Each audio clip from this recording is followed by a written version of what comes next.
మహాశివరాత్రి పర్వదినం సందర్భంగా తెలుగు రాష్ట్రాల్లోని శైవక్షేత్రాలు ఓం నమ శివాయ నామస్మరణతో మార్మోగాయి. ఆదివారం తెల్లవారుజామునుంచే ఆలయాలకు భక్తులు పోటెత్తడంతో ఆధ్యాత్మిక వాతావరణం వెల్లివిరిచింది. ప్రసిద్ధ పుణ్యక్షేత్రాలైన శ్రీశైలం, వేములవాడ, కాళేశ్వరం, కోటిపల్లి సహా అన్ని శివాలయాలు భక్తులతో కిటకిటలాడాయి. పవిత్ర నదుల్లో స్నానాలు ఆచరించిన భక్తులు శివనామస్మరణ చేస్తూ స్వామివారికి ప్రత్యేక పూజలు, అభిషేకాలు నిర్వహించారు.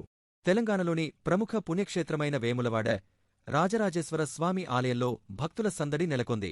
తెలంగాణ, ఆంధ్రప్రదేశ్తో పాటు మహారాష్ట్ర, ఛత్తీస్గఢ్ నుంచి కూడా భక్తులు భారీ సంఖ్యలో తరలివచ్చి స్వామివారి దర్శనం కోసం గంటల తరబడి క్యూలైన్లలో బారులు తీరారు.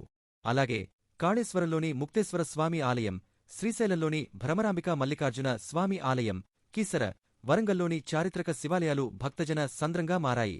హరహర మహాదేవ, శంభోశంకర అంటూ భక్తులు చేస్తున్న జయజయధ్వానాలతో ఆలయ ప్రాంగణాలు దద్దరిల్లాయి.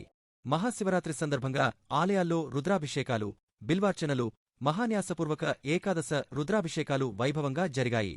రాత్రివేళ శివపార్వతుల కళ్యాణ మహోత్సవాలు, జాగరణ కోసం ఆలయ అధికారులు ప్రత్యేక ఏర్పాట్లు చేశారు.